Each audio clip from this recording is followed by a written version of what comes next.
Hey guys, it's Jonathan Verge. I'm here with Matt McRae, the CTO of Vizio. We're here at CES 2014. Obviously, you guys have a lot of TVs here. You guys are a TV company. Yeah, we do okay. So you've got your first 4K displays here Yep. that you're going to sell. I saw some last year, but they were kind of prototypes. Yeah. Why is the time to sell 4K displays now? Well, we waited a little bit for a few reasons. So what you see here is we have our P series and we have our reference series. We decided to wait until a lot of the standards and security and some of the codecs and things for UHD video were set. We also waited because the panels that were available at the beginning of the UHD honestly weren't very good.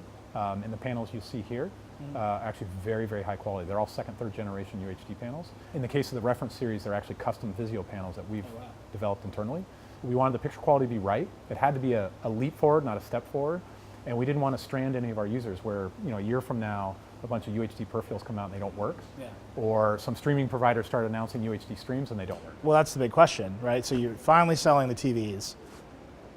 It's still a big question where the content's going to come from. And I couldn't tell you the answer right now at this show right now. I can help you. Okay. A lot of it will come from streaming. Okay. So we're a big believer in streaming, obviously. We're the #1 smart TV platform. We've really pushed that hard. You'll see at the show at least 1 or 2 streaming providers announce UHD. And I can tell you there's at least 2 more that are planning within the year to actually do UHD. And I think one of the best things that can happen is have streaming be first with content, be first with UHD, be first with some of the features, like high dynamic range as an example. I think you'll see streaming first before you see it on physical media. And so as we can lead the pack with streaming, I think people will just start to become, that becomes their primary content path instead of do people have the bandwidth for it? I mean, what's it going to take to stream 4K? So HEVC helps a lot, right? So 1080p content today is anywhere from 5 to maybe 8 megabits per second. UHD is 4 times the content. So normally you would think it would be 34, almost 40 megabits per second. But because of the new compression standard of HEVC, it's going to be more like 12 to 15. Okay. So a little bump. It's a bump, and I think you'll see compression get better over time as well. So you mentioned high dynamic range. Yeah.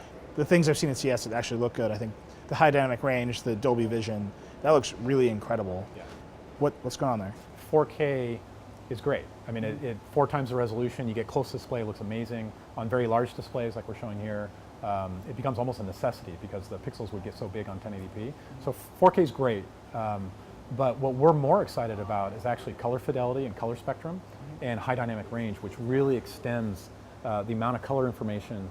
And to us, that coupled with ultra-wide color gamut that we've implemented on our reference series is a much bigger leap, I think, in picture quality than just straight resolution. Yeah. And I think the TVs around here show that. So where is that going to come from, that content going to come from? Same. So we're working with the studios on the HDR stuff. And so the best HDR stuff actually goes back and remasters. And the directors are actually very excited because you get an image that's better than most movie theaters in a way. And so they're going to remaster a lot of their stuff. So that's coming. But don't you need a middleman streaming service? You do. You will see, and I don't know if these are being announced at the show, but there will be multiple streaming providers that are going to do HDR. And so it will come in HDR first. Now, I think the next Blu-ray standard will have an HDR component to it as well, and we're ready for it because we have the first HDR compatible TVs in the world. But again, going back to my other point, I think the exciting part is it'll stream first.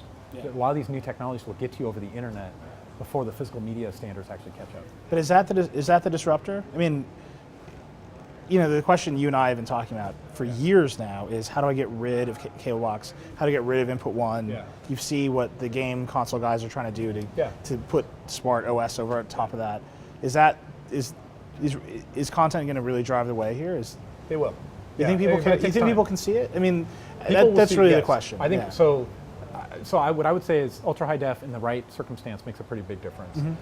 The color fidelity that we're showing in the ultra wide color gamut in HDR, that's for 4K or 1080p, right? Those are things that make any picture look Are you going to sell a $500 1080p TV that does HDR? Eventually. Because that's like the mass market, right? Yeah, eventually. I mean, I think what we do best at Vizio is actually trickle down technology very quickly. So we have our reference series that we're showing here that has all the technologies that we could think of. We've been working 2 years on it, clean sheet of paper. And already, even though we're announcing the reference series for the first time here at the show, about 60% of the technology that's in the reference series is already trickled down into our P series. So you had to build a custom panel, right? We did. So the reference series actually features a lot of Vizio technology, and I think it might surprise people how much invention that Vizio actually has accomplished in the last 2 years. So it's a custom panel, actually there's 2. Vizio custom designed the backlight, so we have 384 zones of local dimming, which is off the charts, gives us those real deep black levels and very bright whites. It's 800 nits, so it's one of the brightest panels in the market, which gives you that high dynamic range, right? Almost zero IRE blacks, but really high 800 nit whites. We have our own processors in there, so we have a V6 6-core processor running in those to do all the apps, but also picture processing. And then we have a VM50, a Vizio processor, back-end processor that does all the MEMC and picture quality tuning and HDR and things like that. And so the pinnacle of your reference area is actually what we're sitting in front of here, Yeah. a massive 120-inch LCD, which looks incredible. Yeah. Tell me about, I mean, are you going to sell this thing? Is this Absolutely. Is this a demo? No, this is... Just to show off at CES? Well, yeah, that too. So it's 120 inches. Yeah. And it's the reference series. So it's the same as the 65-inch reference series that's sitting behind us. So it has 384 zones, HDR, you know, ultra-wide color gamut, everything we talked about, 6-core processor, all that stuff. But it's 120 inches, and it's massive. And it's one of the best panels, I think, in the world. It's one of the biggest panels in the world. I think it's the biggest at the show this year. And we have every intention of going to mass production. How much is it going to cost? We don't know yet, honestly. Everything else, we're getting a good idea on what it's going to cost. This TV, obviously it's fully up and running. It's basically production ready. Our issue is really around logistics and with something this big. And we're trying to figure out what's the most efficient path to your living room. And how do we get that with something this big and this heavy? You know what's interesting about this is your reference series. This is the one you're going to judge by. And then you've got sort of your mass market M series, and none of them have anything to do with 3D. No. And you've gotten rid of 3D sort of across the line. What happened? Is it just over? We did a lot of studies around 3D and what people were using it for, if they were, and why they were buying it and why not. And we came away with the fact that we didn't think 3D was important anymore, and we didn't think it was impactful to users. So instead of putting a feature in people don't want, we pulled it out. And I think that's one thing we do different as well. We view our job as not only listening to consumers, but also curating the experience and the products they get. So instead of just throwing everything in the kitchen sink and cameras and gesture and voice that doesn't work and all this crap into a product, we actually try and figure out what's the best user experience, curate it down to what really matters. And in our view, 3D didn't matter. All right, man. Well, it's always good to talk to you. Good. Thanks.